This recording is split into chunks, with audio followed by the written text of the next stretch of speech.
Hey lady, so my last video got cut off because my phone ran out of storage. So let's continue with the body count. So when a guy asks about body count, he could genuinely be curious because he's just a guy who wants to get to know you and he's curious about you. And he celebrates your past relationships and everything you've done because he's just a very secure person. However, there are a lot of men who are insecure, and their body count question comes out of their insecurity. They don't feel that they're good enough, or they're jealous or controlling. Now, for some men, it could also be a religious preference. And if that's their preference, if how you lived your life in the past is a preference, then it's just something to be aware of because I don't know how that would impact you.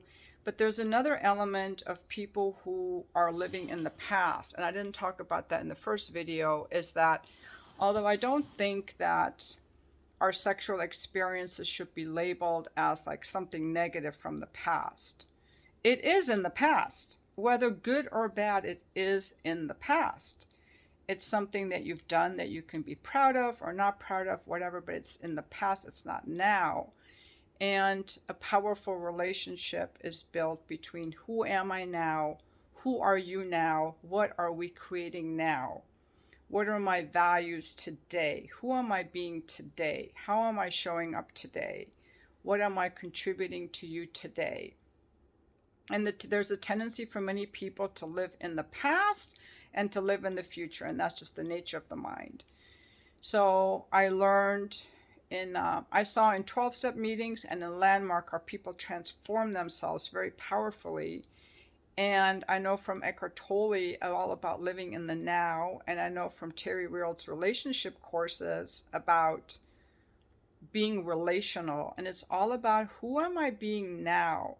And a healthy person is going to keep growing and improving. For example, I'm a better person now than I was 30 years ago. I'm less reactionary.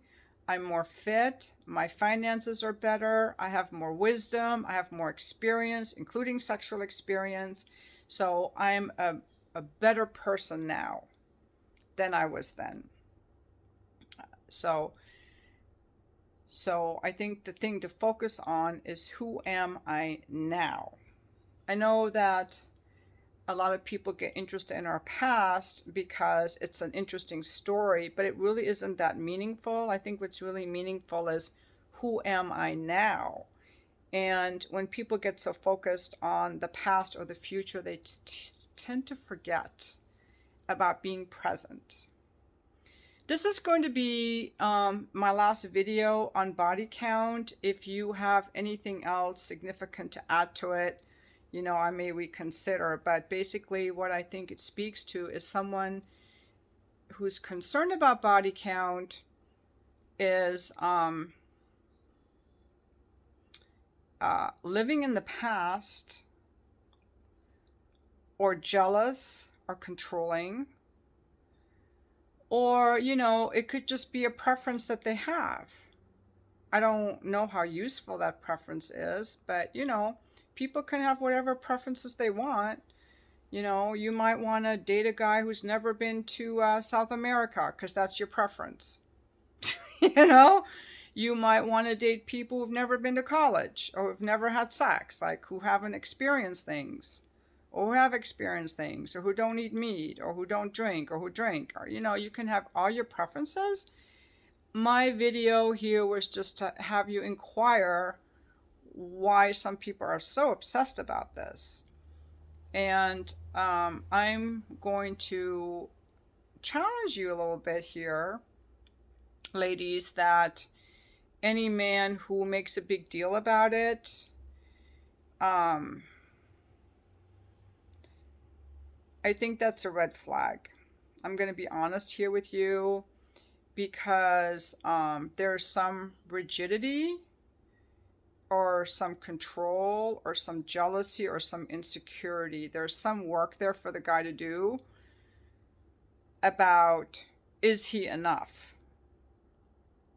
in this moment? I think that these guys are afraid that they're not good enough in bed as some other guys you've been with, or that your sexual experience may mean that you'll cheat on them. But there's no number you can give these guys that will be the right number. That's something in them. So I would just kind of look at that as a red flag.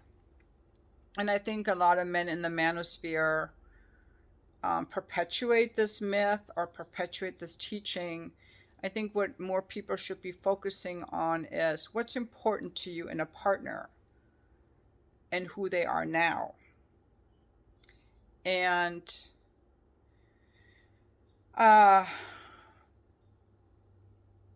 also want to say that I really like people who've made a lot of changes in their life and who transformed their lives and have taken a lot of risks and have risked everything and started over. You know, I think there are a lot more important things to look for in a partner than how many sexual partners they've had. Like, I would want to know how resilient you are, how reactive you are. Look at Johnny Depp and his ex. Oh my God, she's toxic. I would want to know how good you are with handling money, how relational you are. Are you avoidant? Are you needy and clingy?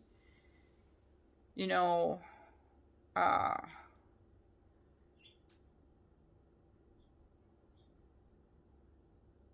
do I feel like we're a team? Are you someone I can count on? Do I like your company? Are you someone I can feel free with and be myself with? Are you interesting to talk to? I mean, there's so many other things to look for.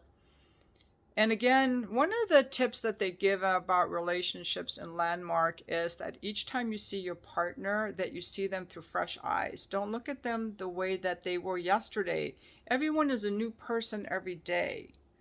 I am a different person now than I was 5 minutes ago. You're a different person now than you were yesterday, or 10 minutes ago, or 5 minutes ago.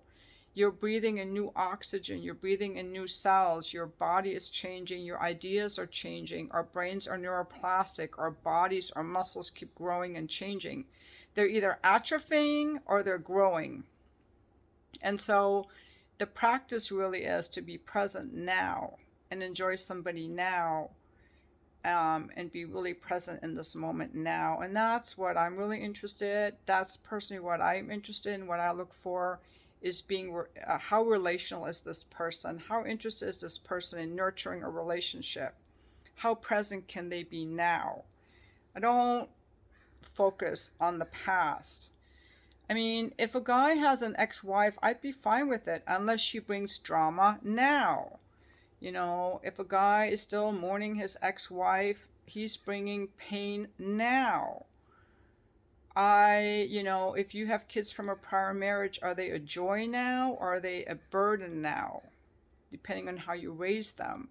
Your finances of the past, are they causing a lot of debt for you now so that your life is a struggle? Or is it something that you're handling? Like, how is your life now? That's what's really important. And that's what a lot of these guys in the manosphere miss when they talk about, women are over the hill at 25 and men peak at 40 and all this bullshit.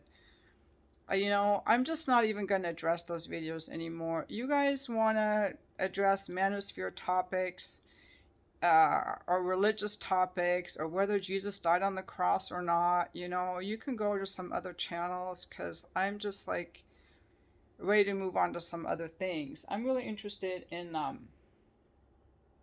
I'm going to talk about, I have a whole stack of books here. I have a whole stack of books here that I need to make summaries on.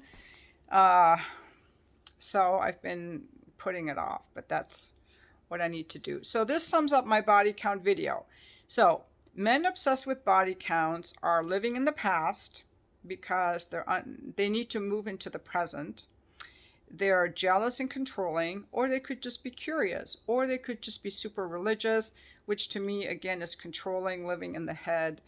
And if you're a really religious guy who wants a virgin, then you're probably going to get a woman who wants you to provide for her financially. So there's your trade-off. And that's what you guys have to pay for that. Um, I'm going to make a separate video about relying on a man to take care of you. But just briefly to say, when you're looking for a man to provide for you, you're looking for a rescuer. And that's unhealthy too, because you're acting like a helpless child, and adults are not helpless. So to the extent that we look to someone to rescue us emotionally or financially, we are being helpless, and we are going to attract someone who is avoidant. And someone who's avoidant is looking for someone to rescue, because by rescuing, he doesn't have to get too intimate. When he rescues, your rescuer doesn't have to get too intimate with you, because through the rescuing, that's what they're giving. They're caretaking you. In exchange, they don't have to be intimate, and that way they can control you and you won't abandon them. That's what a rescuer will do. And someone who wants to be rescued is looking for a superhero to make them complete. And because of that, they're willing to put up with a lot of stuff, like a lack of intimacy. So that's the kind of stuff I'm got my mind on now. So just want to leave you with those things to kind of think about. And thank you for watching my video.